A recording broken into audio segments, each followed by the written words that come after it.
recording. So one of the things you'll notice the most about this, where I'm at now, is my character's punch is terrible, right? So I want to look at two different things today. I'm not going to walk all the way through a punch. I am going to walk through like the 4 key poses that you need to make that punch read, and really just talk to you about what I think is sort of the weakness of when most people do a punch animation.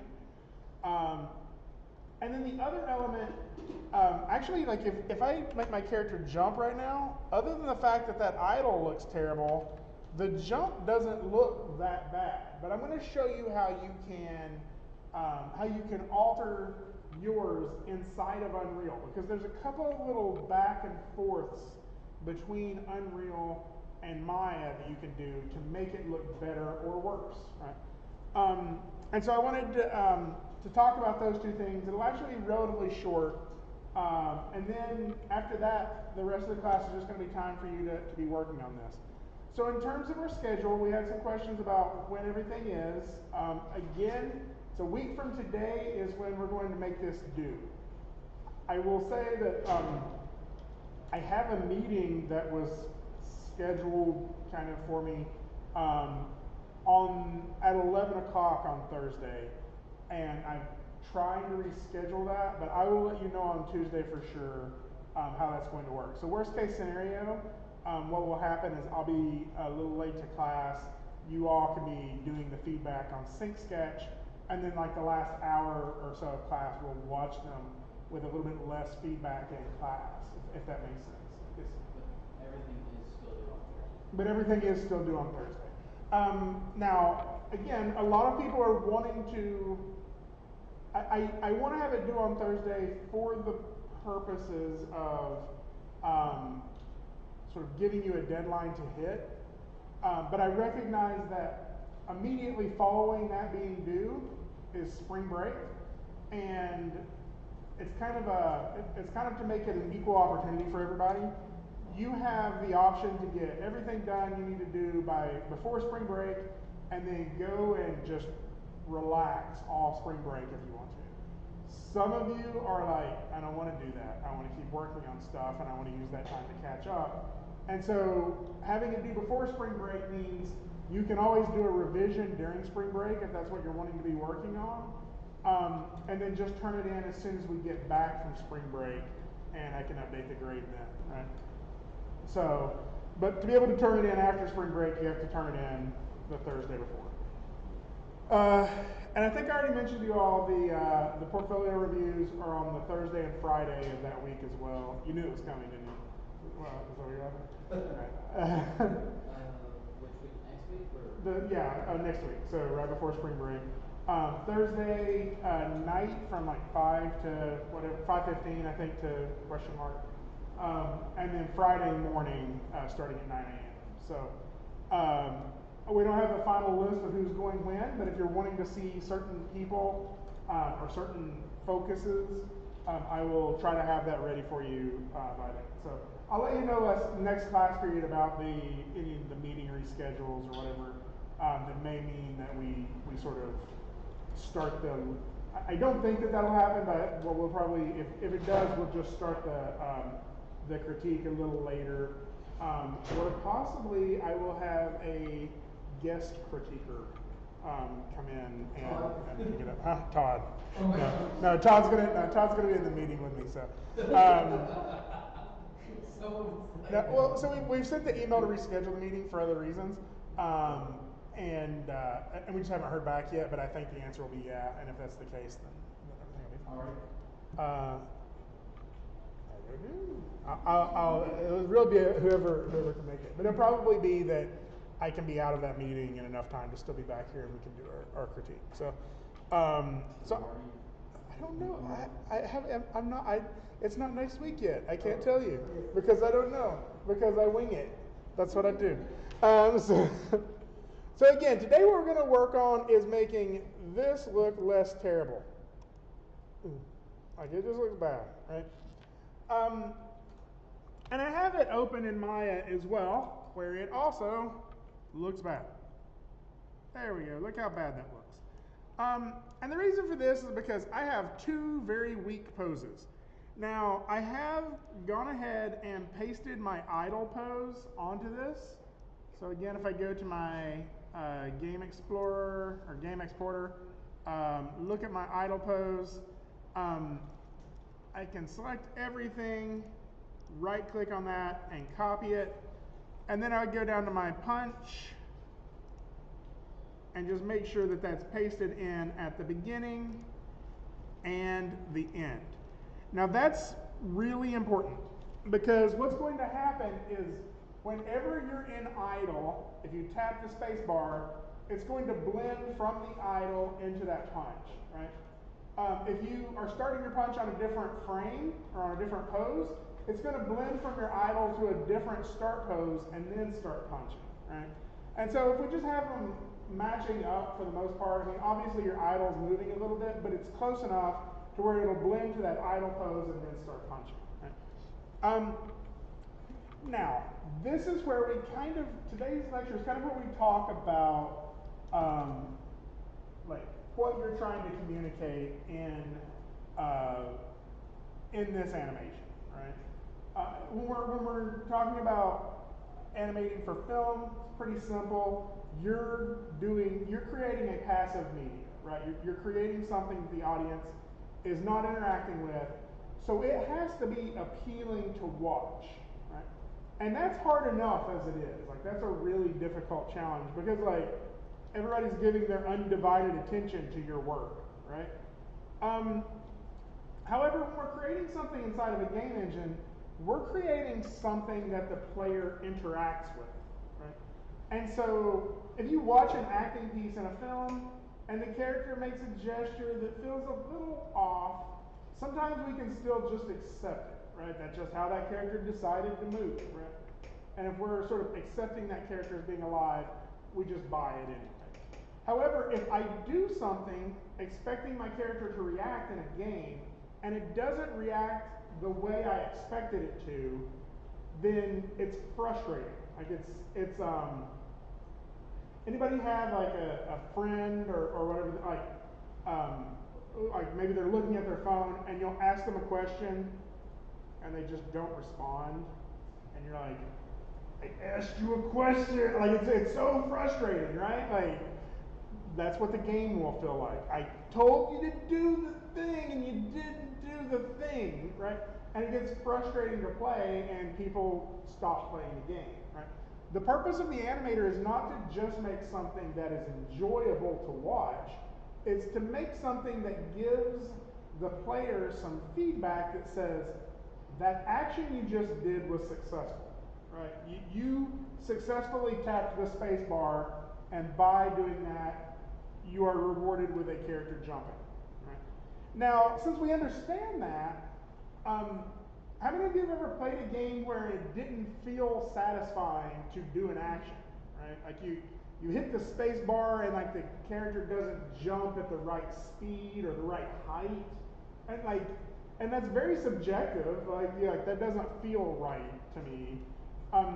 Versus a game where it feels perfect, right? Like to me, Super Mario World on the SNES, like you hit the button and he jumps perfectly. It's the right height, it's the right hold pose that it feels correct. It's like everything feels responsive enough. He gets off the ground in a satisfying way. And really what that means is that now for the rest of the time playing this game, I can ignore that animation. And that's a little frustrating as a game creator, is that if you do your job right, the audience stops seeing your animation. They start feeling it. But if you do your job wrong, they see it every time and it annoys the crap out of them, right? So these two animations are both animations that are reactive. You hit a button and your character reacts in some way. There are a couple of things that will make that feel gratifying versus frustrating. And of course, we're going for gratifying, right?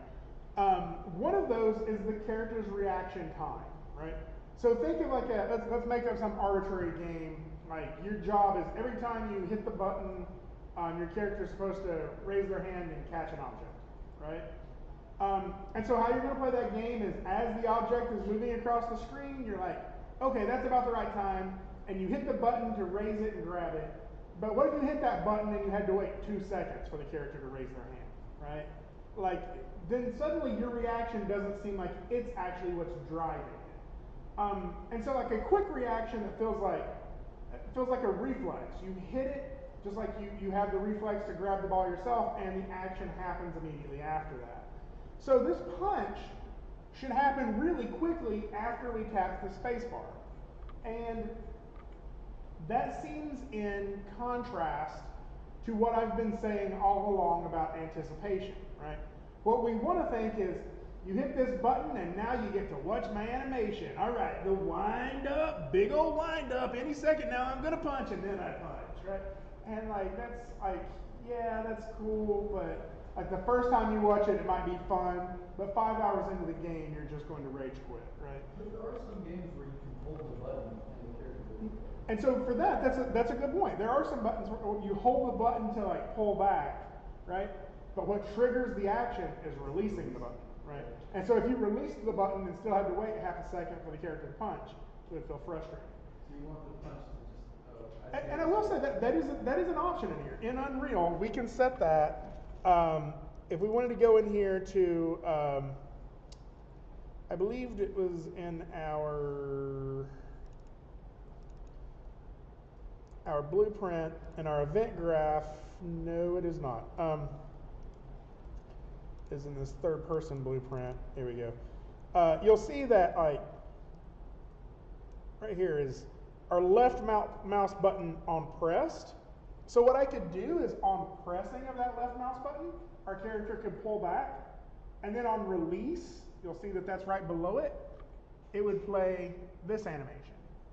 you have 2 different animation nodes. Yeah, you just have 2 different animation sequences. So there's ways of making that happen. And then there are other games where it's less of a big deal because the attack you're doing is going to trigger a sequence.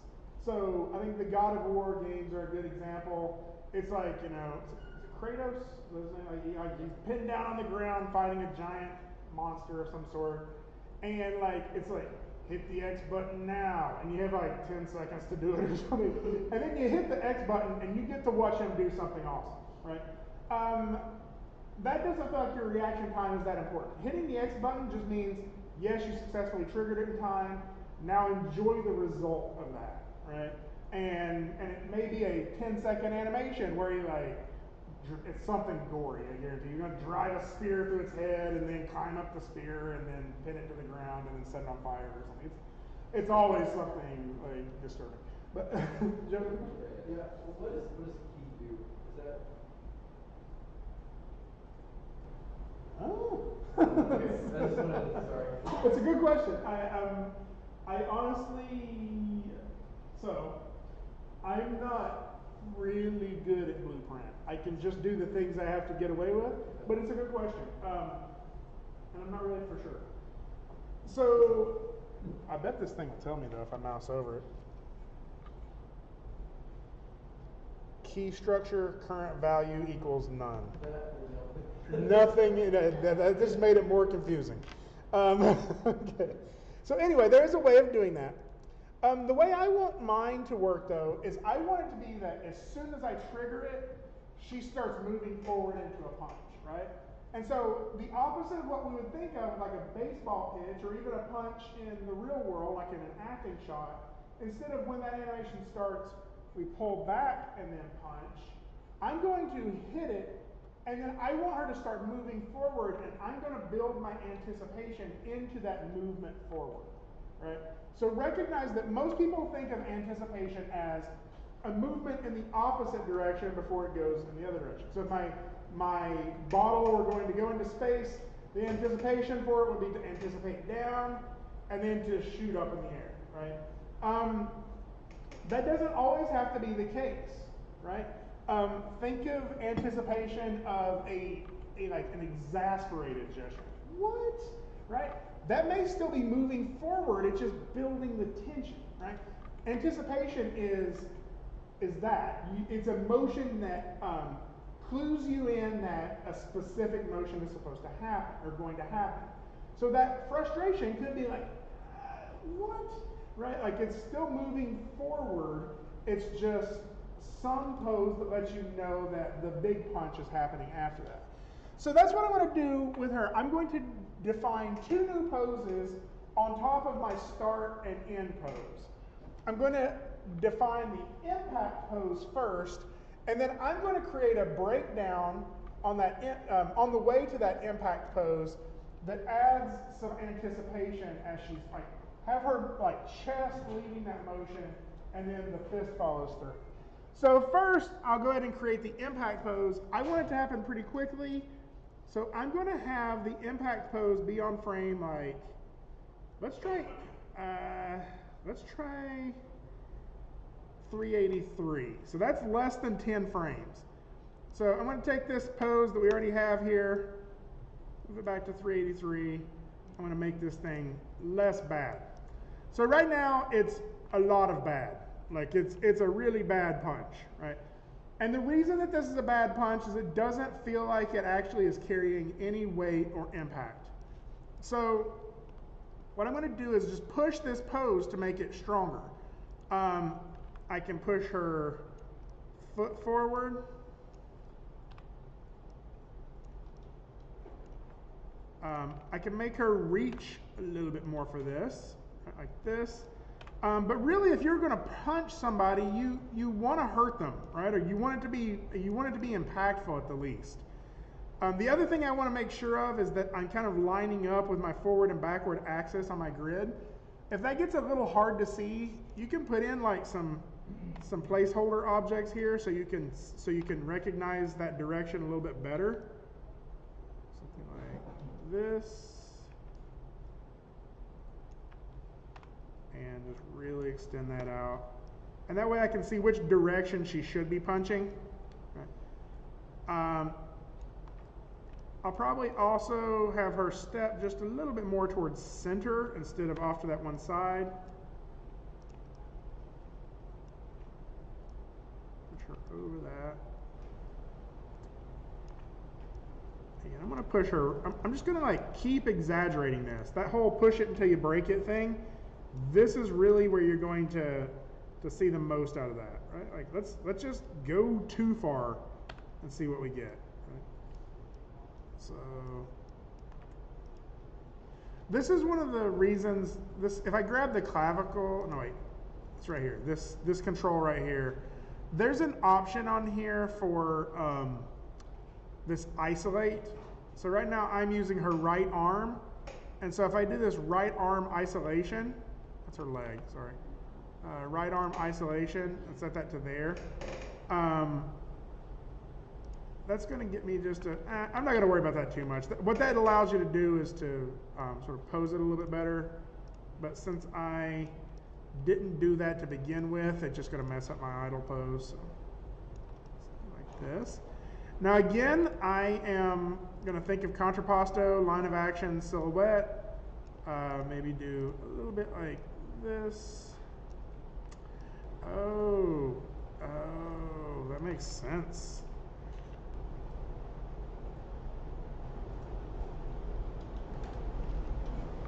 So this is where reference comes in handy, right?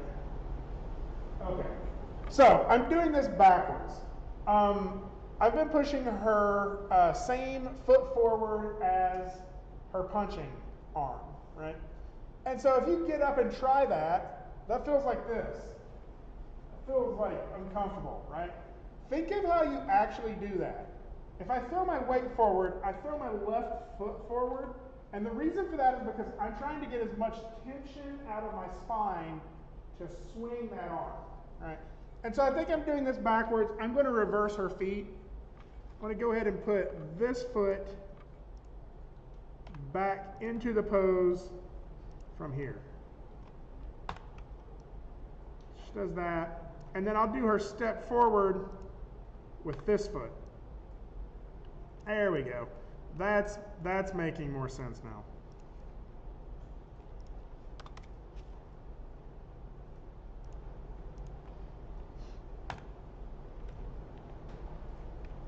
Roll up up on this toe.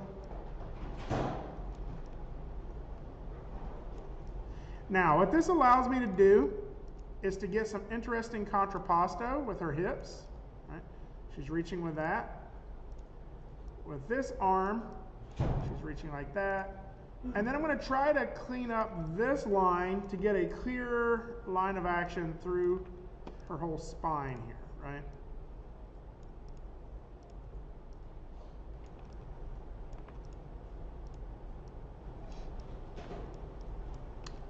I don't like where her thumb is. I'm not really crazy about how her fingers are distorting at all right there. Try moving forward. I'm going to go ahead and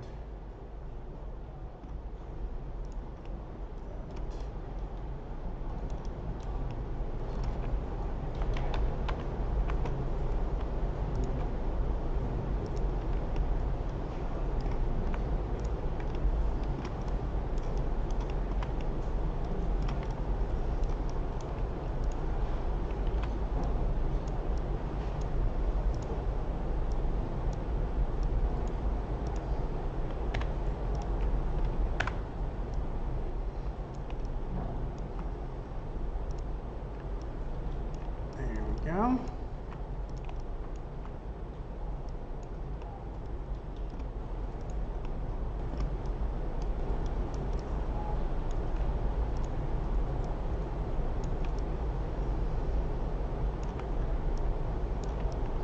So again, you'll see that one of the reasons this is feeling stronger is just because it's a bigger push on this, right? I took her from a straight up and down line of action to a line of action that is pushing forward. And again, I can keep pushing this if I want to. If I really want to go big with it, just keep pushing it, right? Something like this. So one of the things that's going to make this feel gratifying is that this is a strong pose. Right? I'm also going to have her look up a little bit where she can see what she's punching. And I'm going to make sure that this arm also has an interesting silhouette that is kind of doing the opposite as a counterbalance, right? I actually like her hand already, so that's pretty much the only thing I'm keeping from the other pose. Okay, select everything, S. And so now again, if I hit play on this, okay, so one of the reasons that's popping to that so quickly is where I copy and pasted my keyframes. So if I go to my animation layer here and zoom in on this, you'll see that my tangents are really not very good. I'm just going to hit auto on those so we can see them a little bit better. So now you'll see that the animation looks more like that. Okay, so that's better. Let's look at what this looks like in stepped mode though.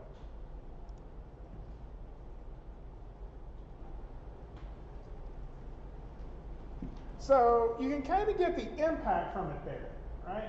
You can see how much like impact that has to it. And to keep that impact, I want that punch to happen really fast. Like right now it's happening in 1, 2, 3, 4, 5, 6, 7, 8. It's happening about 8 frames, right? But within that 8 frames, I want to include my anticipation. And I'm going to make that anticipation relatively close to this end frame, or to this impact frame, right? So I could go to like, let's say right here, like maybe 380, right? Which only gives me like 3 frames to transition to the punch. Maybe even closer. Maybe I'll do something like let's do 380. Let's just try that. And I'm just going to hit S on everything, right? So now I still have that same transition. I just have a breakdown key there that is just the normal transition for it. And what I'm going to do is I'm going to make this breakdown a big change. So my difference between this pose and this pose is going to be drastically different, right? In fact, most of the body is going to be closer to this first pose, right? So let's sort of start thinking about my breakdown there. And again, if you look at the way I'm doing that, I don't have reference right now with me. But if you look at the way I'm doing that, I'm throwing my leg and my hip forward first, and I'm dragging that punch arm back behind me while I twist. Now the reason for that is because to get the most amount of force out of that, I need a long distance for my arm to build up speed, right? And so right now my breakdown here doesn't really show that. My hips are kind of in the right spot, my foot is kind of in the right spot. Probably what I'll do is I'll do like I'll copy this end pose from here on my foot, and then I'll just do a heel raise. Wait, that should have worked. I'll just do the rotate, something like that, right? And then I'm going to drag the body back a little bit, something like this.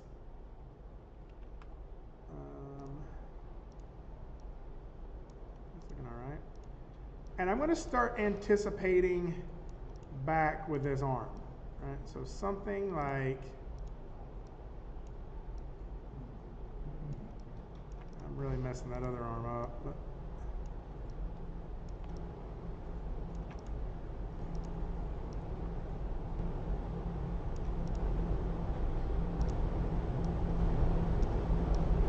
so this is one of the reasons, like, it's nice to have that. It's nice to be able to zero stuff out, because like I'm really getting confused on my spine right now. So I'm just going to grab all of my spine controls and just type in 0 on my rotates, just to get her back to sort of her natural pose.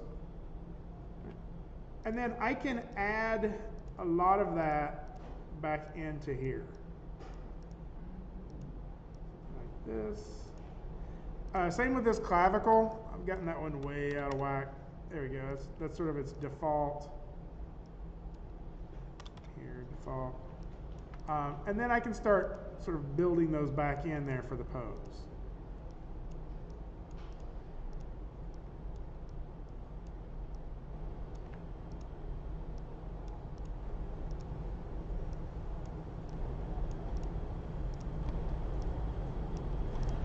Now here's the cool part about this. Recognize, like, in that world where we're focusing on, timing and spacing, what I'm doing is I'm building some really big spacing on her fist between this pose and the actual impact pose, right? Because now her fist is going to travel from back here to that impact in 3 frames. So now we get that. So if I select all that, let me set keyframes on that. Now my punch looks like that. And so that's just with 3 frames. And then, of course, transitioning back to my idle again.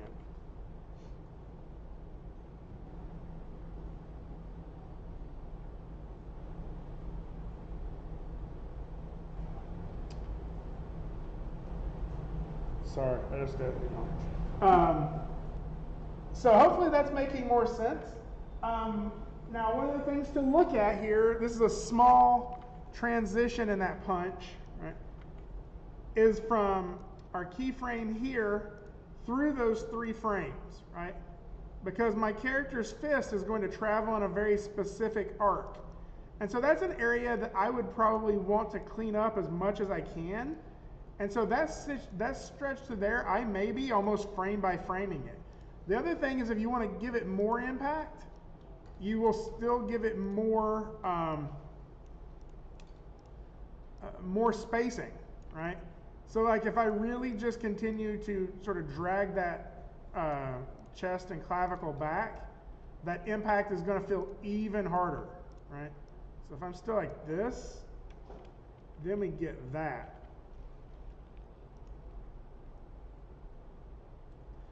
Now there's a couple of things after the impact that we have to consider, right? One is that my character's punched this hard, right?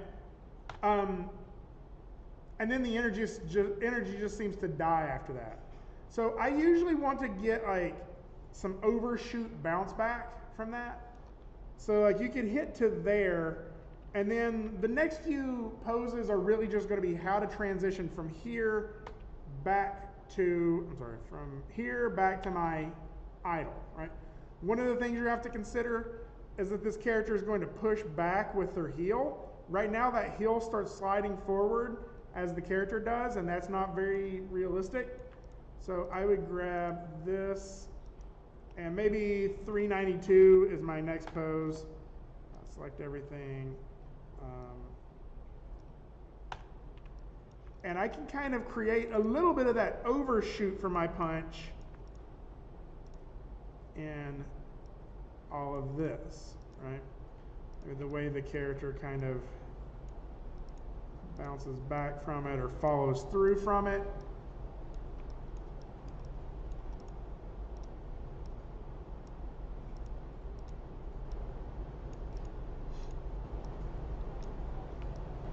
And by doing that, I'm giving myself a push-off pose right here. So notice that now the character starts to come back and her heel starts to push off.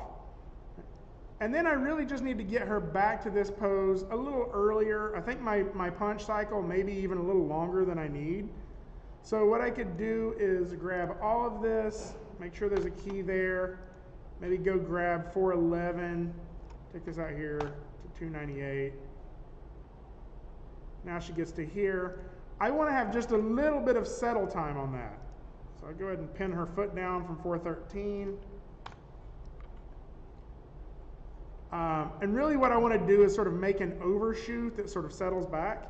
So I think 413 is a little too long. I'm going to go ahead and move all of this back to like 406. That also means on my animation here, I'll change my punch from 413 to 406. And so now the animation is just a touch shorter, but what I should have at that point, it's like that, right? And you'll see that 398 and 406 are very similar. Really, I'm just going to use 398 to kind of settle in to this pose. So we can use that, if you're anybody using the tween machine while they're animating, it's a good tool that you could use for that. You could have her overshoot back, or you could just have her kind of ease back into that final pose from here, right?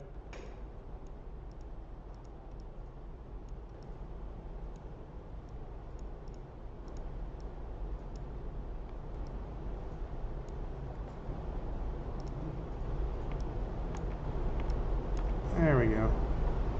Now, I'm noticing a little bit of stuff on that punch now.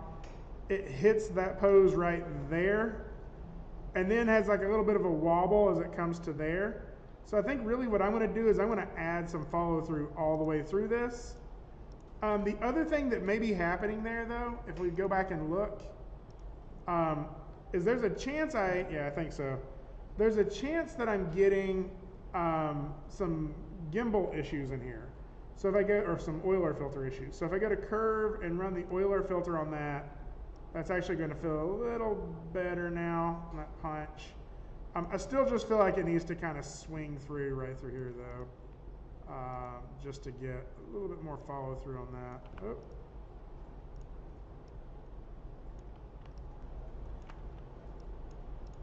Probably needs to be in the chest as well.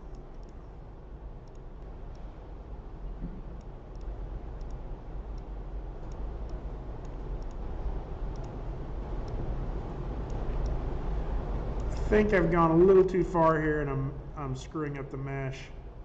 Sometimes that's just something you have to kind of fight with to get that to work.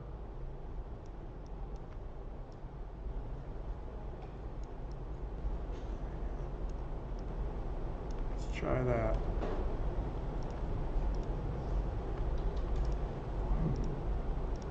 Getting that same gimbal issue again. Let's run it one more time. Curves. Euler filter, there we go.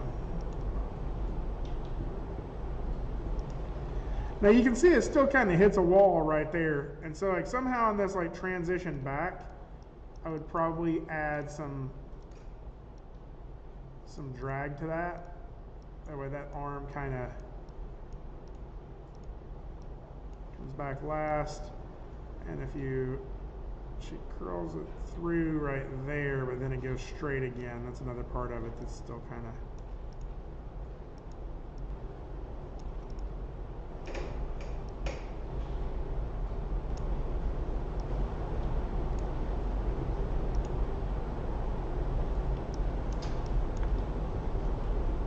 There we go. So there's still a lot of little stuff I'd clean up on it, but this is looking much better. Actually, really, when I look at it, I probably wouldn't have it go down quite as much as up to here.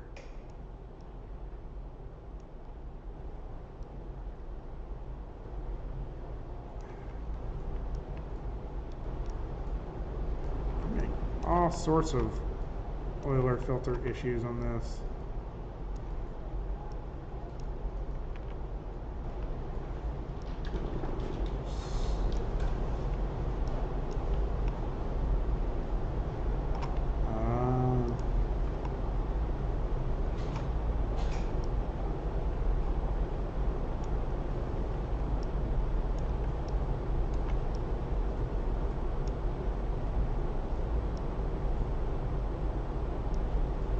There we go. I think that fixed it. There we go. So there's still some upper body stuff that's feeling a little stiff, and maybe I wouldn't have her arm follow through as much as it does now.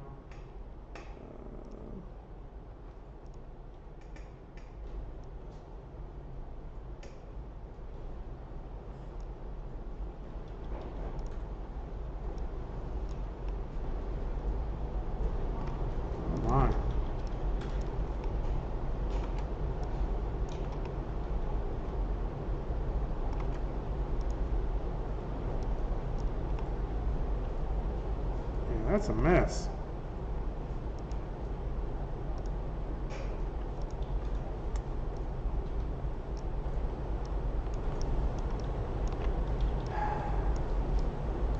Didn't realize her arm was having so many issues. I'm actually just going to go through and delete these keys and generate something that makes a little bit more sense.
So that could be better, but that's where I'm going to leave it for right now.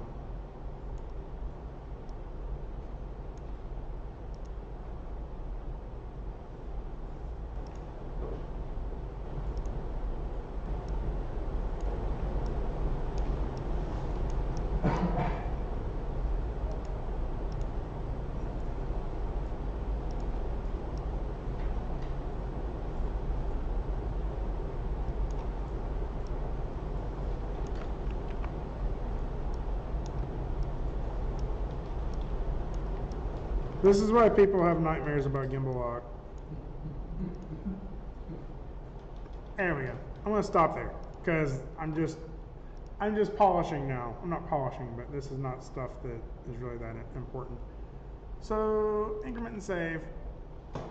So once we have it at this point, I'm going to go ahead and export it out again. So punch, have it selected.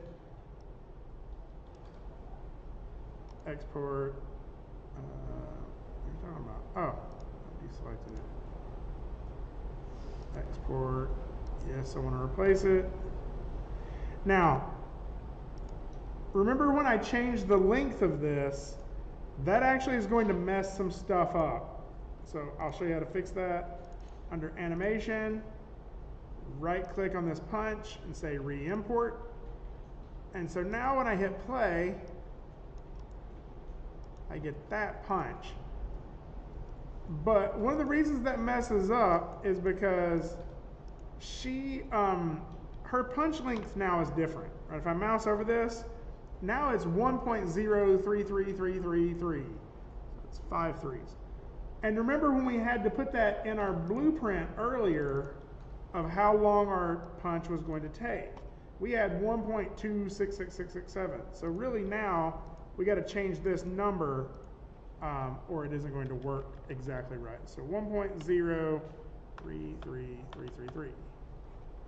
There we go. I can hit compile, save. And so now this should work better. And so you'll see that punch just looks a little bit more believable now.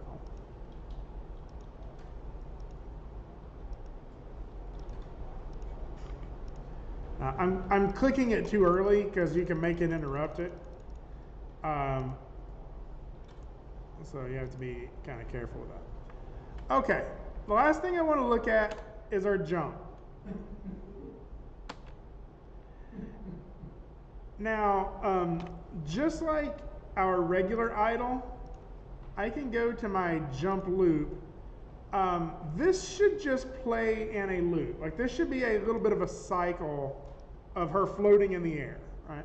So right now I have this start frame, this end frame, and really everything that happens in between here should just be a subtle wave, right? So again, like I could kind of just do that with a couple of extra keys in this range. So I could select this, just go in here, add a little bit of up and down motion on this, right? Let's do something more like that. And then again, I have to make sure this flows in and out of itself smoothly. So I could just break those tangents, something like that. I think that'll work a little bit better. So really all I need is something like that that is just going to give my my character just a little bit of this like floating motion, right? Because what we're wanting is her to just kind of be like floating in the air forever, right? That's not really seeming like that's flowing correctly.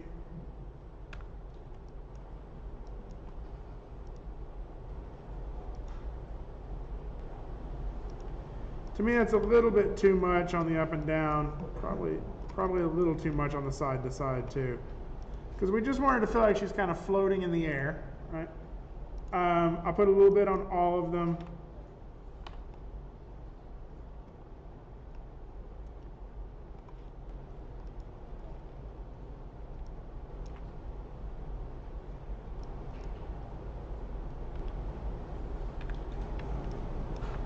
Problem with this one, that one needs to be set to flat, so we get a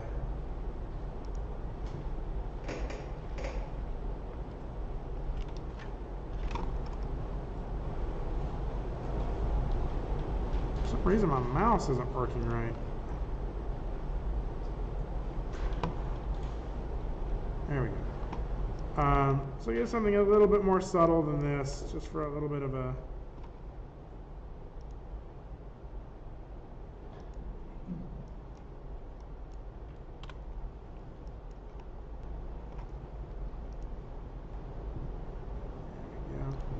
again, a little bit of rotation on all of this too.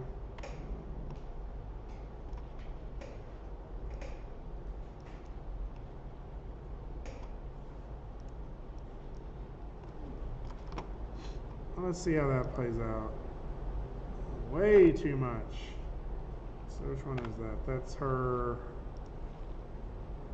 X.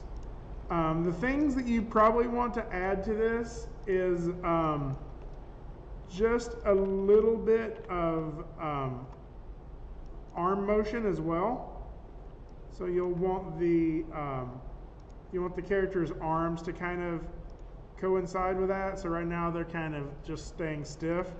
So I'm just going to key a couple of things in here just to give her a little bit of like an arm wave.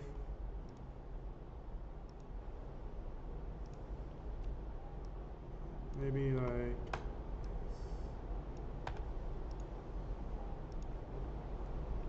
so maybe get like a,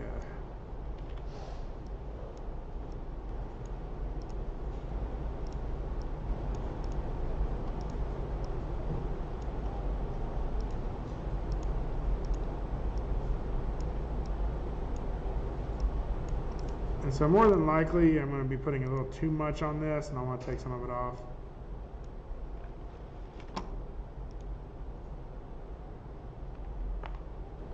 And then whatever I get in there, I can just go through in my channel box or my graph editor here and make it work a little bit better, or calm it down a little bit. Like that may just be a little too much motion.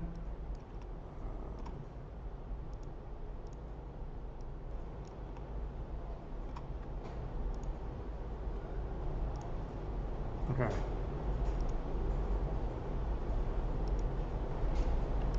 And the same thing for this one.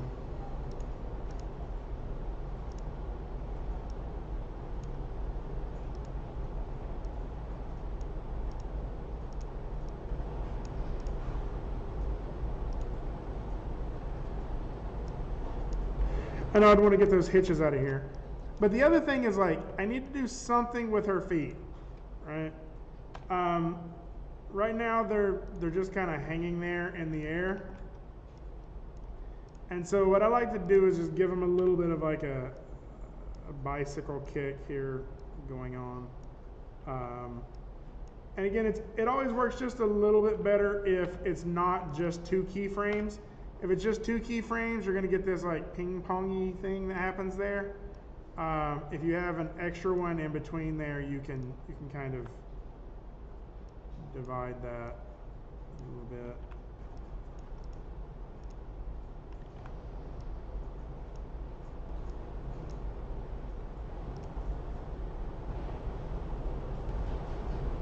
It's probably a little too much on this one, but.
I think I just exaggerated everything a little bit too big.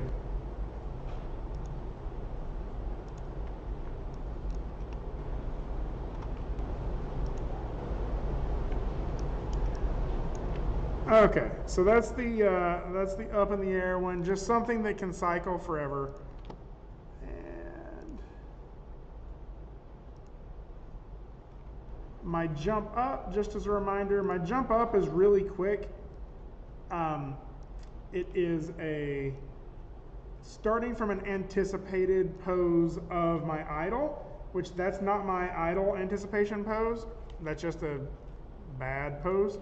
So I'm going to go to my idle. I will copy this pose, and I'll go to the beginning of my jump up animation, and I'll paste that pose. And at the end of my jump down, I will paste that pose, because that's where it has to blend back into.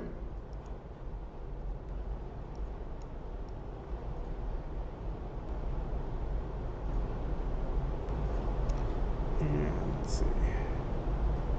So I'm okay with that on my jump down for the most part. My jump up, let's see what that looks like. Again, she's from neutral there, so I want to make it look like she sort of pops up a little bit more. So what I usually do is I do like an anticipated down version of her neutral for my first pose. And then what will happen is when I trigger the jump, it will blend into this. Okay, so with all of that, let's go ahead and export out my jump animations. So my jump up, my jump loop, my jump down. I'm going to hit export. Yes, replace them all.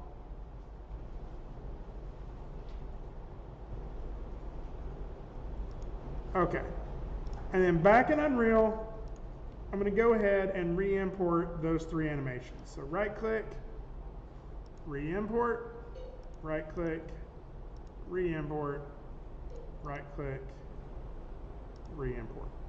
So now all of those are in here. I'll just go File, Save All, and hit Play. And you should be able to see now that this jump hopefully works a little better. Now you'll notice on mine there's a weird like hitch at the beginning of the jump. You see that? So let's try to see what that is. If I go to my jump up, that's that. So that looks right. Like this looks like what we had in Maya. So the reason we're getting that weird hitch is actually because of our blueprint. So this is where you get a little bit of control on how to create this. So what's going to happen, and we already saw this, is when I tap my space bar, it's going to transition into this jump start. And if I go into my transition, it's just going to say, is it in the air? And if the answer is yes, it's going to go into that, right? But then the way it transitions from jump start to jump loop, let me look at this really quick and make sure, yeah. The way it transitions from jump start to jump loop is this right here, which is to look at how much of this jump up animation is left. Right? And right now it's looking at 1/10 of it. And so it's going to start transitioning into that when there's 1/10 of this animation still left to go. And so that means we're getting like a portion of our animation kind of getting chopped off. So we can play with this a little bit. I'm going to go ahead and change this actually just to 0. Now let's see, let's try 0.01. See if it'll let us do that. Compile, save, and then go see if that looks a little bit better in the way my character jumps. There we go. So now I'm not getting as much of that transition in the jump.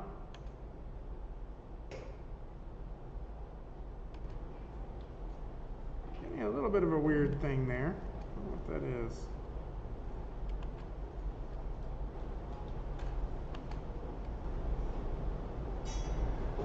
So the same thing kind of exists in how the character lands as well, right? And this is one that I see as a little bit more of a problem with people.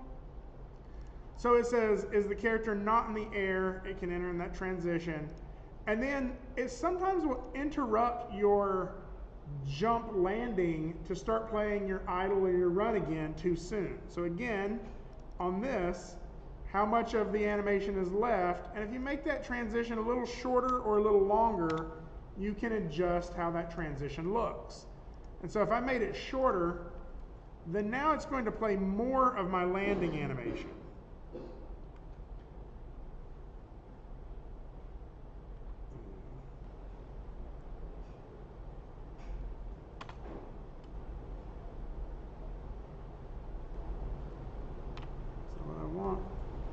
So you can play with these numbers and see.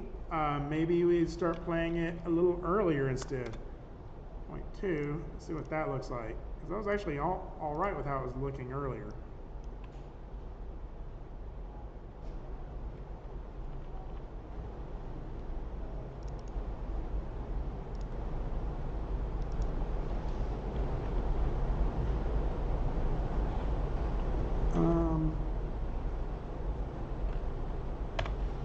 Go ahead and leave that where that's at. So one of the things I can do though, this is why we go back and forth between this, is because now like I can play this and see if that looks right to me, right? And again, my animation isn't completely finished. But the thing that's interesting to me is I don't think my landing does look right. And so I can go back in here to my jump down and I can try to make that better. And I think one of the reasons it doesn't look right to me is I'm not feeling that like that contact that we should be getting before this squash, right? I want to get a pose in there where there's a big stretch and then she hits the ground, right? With some follow through. So, and I could even make this animation just a touch longer if I wanted to. Maybe we'll make this 285. There we go. I can grab my last key, scoot that down. And then on this landing here, I'm going to go ahead and make her contact pose just a little more convincing.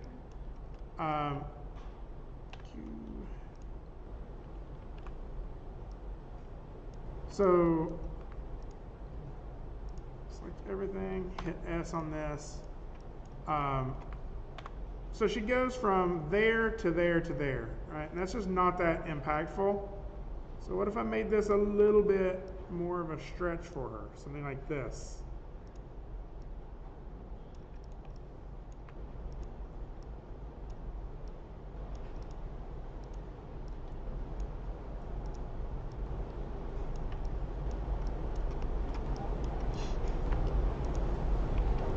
Maybe not even have this foot hitting the ground yet.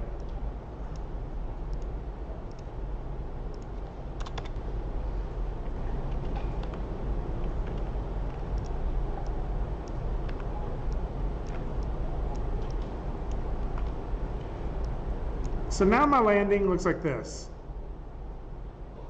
Now the other thing is, I think that that first pose, again, when I re-import or when I copy and pasted that, I think there's a chance that, yeah, I'm getting some sharp curves here on this.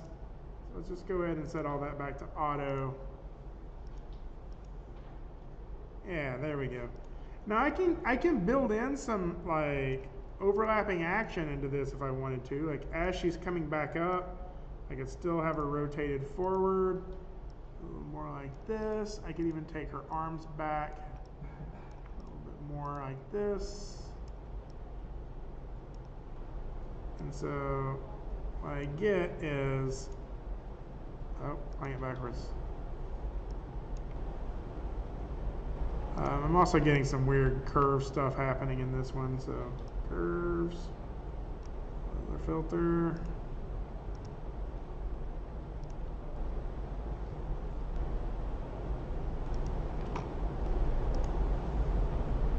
There we go. And just to make a little more overlapping action, I'm going to break the elbows as she's coming forward. Right here. Yeah. It's called successive breaking of joints. It means that as one arm sort of bends, the others have to sort of bend along behind it. So like that. That's a little too fast. Because it set the key on the wrong keyframe, isn't it? Yep, it is.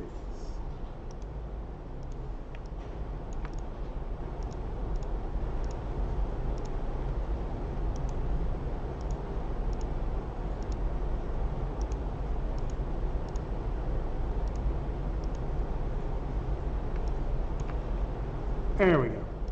So again, go back to here. I'm going to go ahead and just export my jump down again. Export successful. Go back to Unreal, right click, and say re-import. And now if I hit play, see if that jump looks a little bit better. So again, I think it's a little slow. So let me go back to this And make that 0, 1. Compile, save.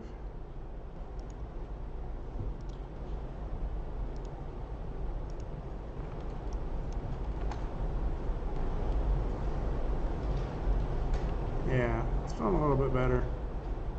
Still not feeling like I feel that contact pose, are you?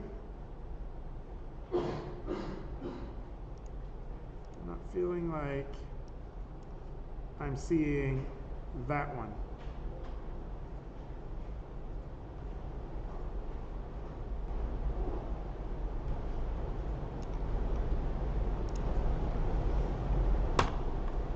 Give her just another like 2 frames on it, see if that works better.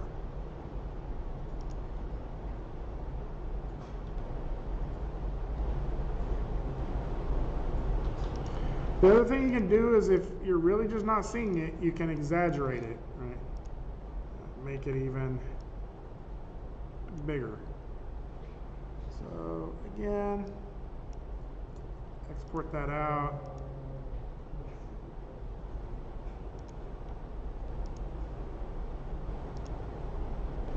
Re-import, jump down.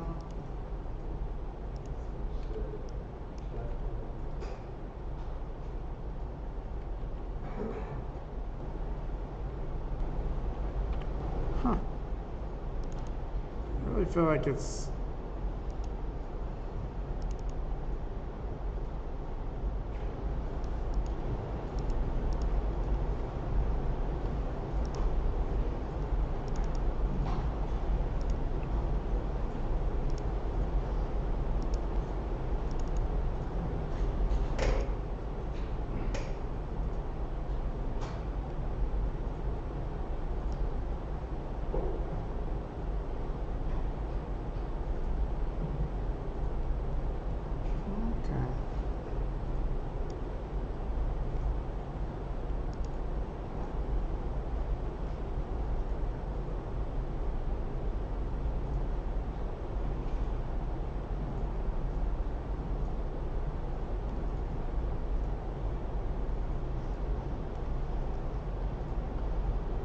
so I think that's working. Again, like that's one of the reasons we do this early though, is so I can keep testing it. So I would almost want to exaggerate that. Like, what if I, because I'm not seeing this pose that much, right? She does like that, and then hits the ground. I wonder if I just exported out 72 to 85, what that would look like instead.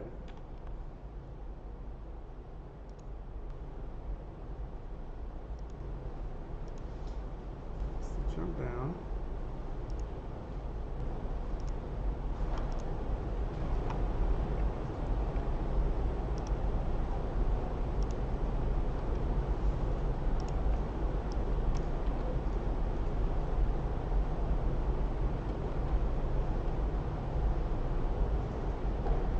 So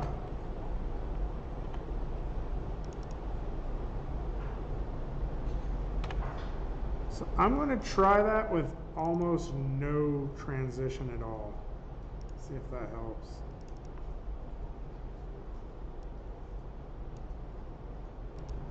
That shouldn't be even that issue though.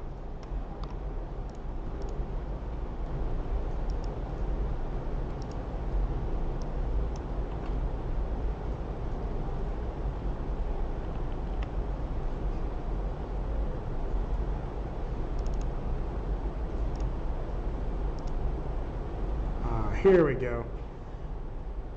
Forgot about this. So these are also areas where we can blend this. So if I just select this transition, you'll see the duration of my blend is 0.2.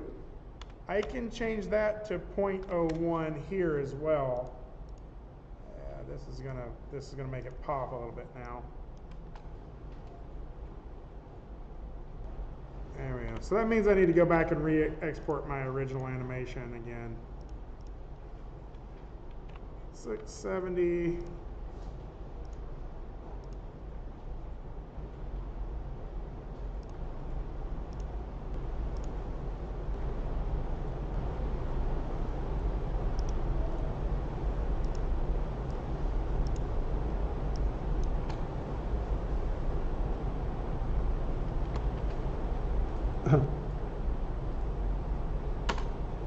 Yeah, that works perfect. I think this is where I made that transition 0. Let's see.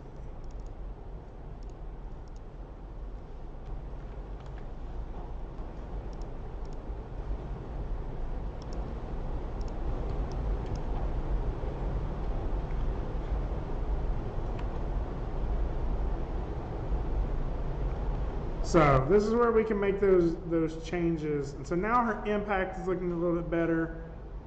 I maybe will play around just a little bit with some of these other transitions. So like the transition from the idle to the jump up is 0.2 as well. And I may make that 0 so it just pops into it. So we hit play. That's a little fast. Maybe we just make it 0.1 instead.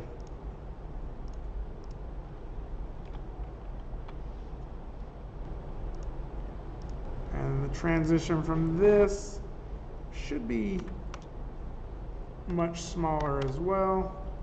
Compile, save.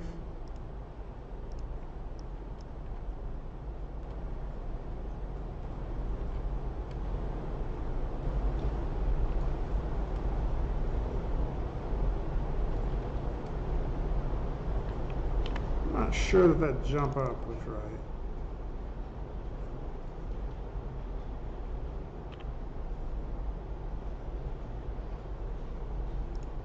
Yeah, so let's try one more thing on this. And we can sit around and tinker with this all day long. Like if I put no transition at all on that, and set it to linear maybe.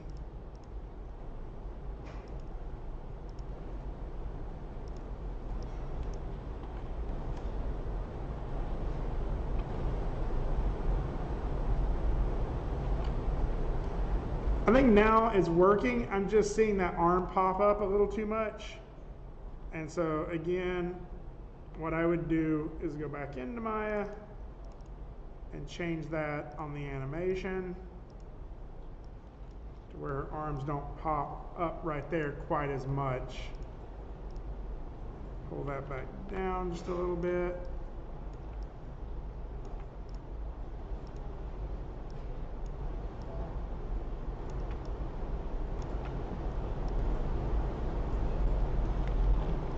I think that's going to feel better. Commit and save. I'll go ahead and export out my jump up.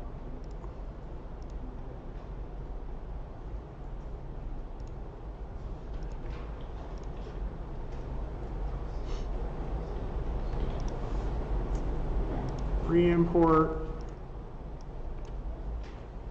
There we go. That's feeling a little better now. So the cool thing about this is all of that stuff I just talked about, my character running around, this feels okay. When she's ready to punch, if I click punch, like it feels like it's reacting to me. And when I hit jump, it feels like it's reacting to me, right? And this is a big part of this, right? There's a big disconnect. You will work on something for so long in a project and then hand that off to people who are working in the engine to implement it for you. A lot of what we're doing right now, unless you're on a small company, you're probably not going to be the person who's doing a lot of this. You may do some of it, and as you work your way up, you'll do more of it. But a lot of times you'll just export it into the game, and a programmer is going to control a lot of this stuff. But knowing how to have that conversation, because programmers don't care what your animation looks like for the most part. They want functionality, right? If you have a programmer who's working with you who wants to make your animation look good, that's usually called an animation programmer. Like they're there for that reason. And this is a lot more of the stuff they do, is making these things function the way you would want them to. But you need to know how to have that conversation with them. And currently, we don't have an animation programmer employed here. There's a chance that you'll work on a small company where that's always going to be the case. You have to put the animations in. And so understanding this process is just beneficial. So one of the cool things about this now, though, is when that just feels right to me. I click the button, and I feel like I could predict it. right? If I had to hit something that was flying at me, I could predict when I could click my button and actually make that impact, right? It may take me a couple of clicks before I get the hang of it, but now this is a playable game that is satisfying, that feels like I can jump in time to miss something. Now again, I have her jump set really high, and for any of those things you need to work with, again, all of that's under blueprint. Go to this character movement, and we can adjust this stuff here. So right now I have her jump velocity at 1200. I can set it at 600, compile, save, and she just doesn't jump as high now. Now it's a little more believable, right?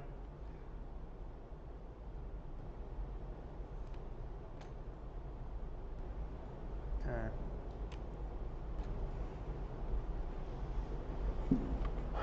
Questions? Yes? I was wondering, whenever we're presenting these services, say, what kind of format do you want us to put this in? So, that's a good question. So, what I would say is, my goal for each of these projects is to get you something you can put in your portfolio. What I would do is, you're going to download OBS, which is a free software you can use, and then instead of just running it like this, go to this, this launch button, and you can launch this. Let's see, I think it's actually you just hit the launch button. Yeah, save selected. And what it's going to do is it's going to build a version of this game and launch it in its own window. And so for OBS, you can choose to just capture whatever window you have selected instead of like capturing this whole screen, right? Give it a second. Allow it access.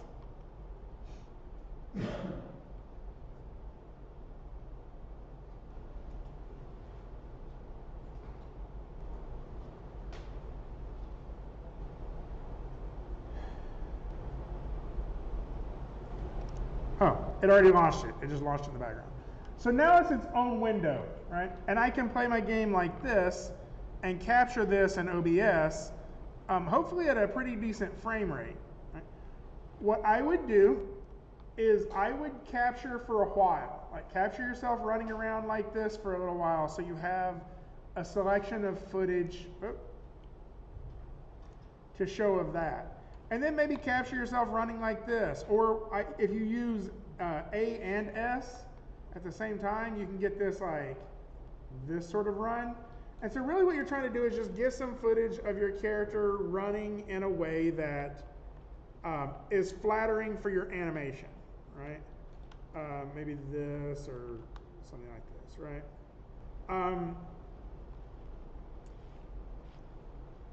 And then you'll get some footage of your character punching and your character jumping.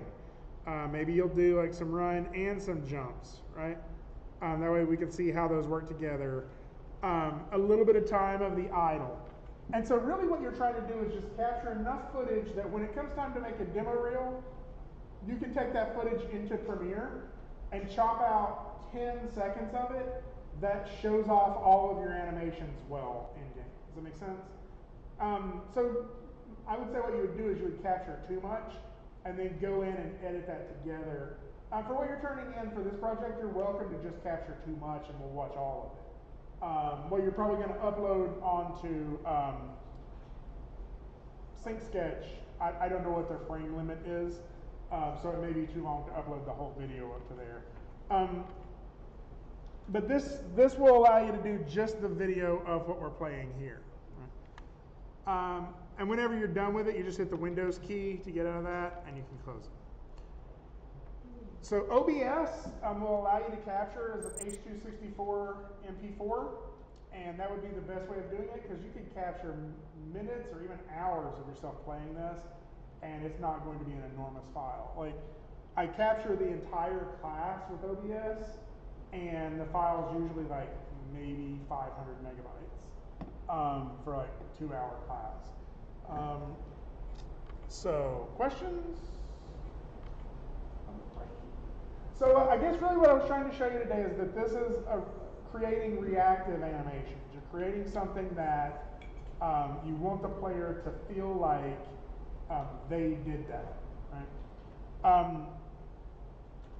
And so the rest of it's just making appealing animations, but part of that process is going back and forth between Unreal and Maya, Unreal, Maya, Unreal, Maya, until what you're seeing in the viewer is what looks good, right? All right, well, if nobody else has any more questions, I'm just going to turn the class over to you and kind of hang out and help you with any questions you have. Again, I'm sorry I did not get all the grades done or the videos made, but now that I kind of have that project finished that I've been working on, the document I've been working on, that is the next highest priority is getting you all those videos. So my plan is to work on that tomorrow morning. I really should have you those by tomorrow. If I don't, I'm sorry, I'm a bad person. I get my to-do list is like I just keep adding stuff to it, and it's always urgent stuff. Okay, cool. I'm going to go ahead and stop on this, and I'll upload the video. I know I got a little rambly, but that's what 1.5 speed's for.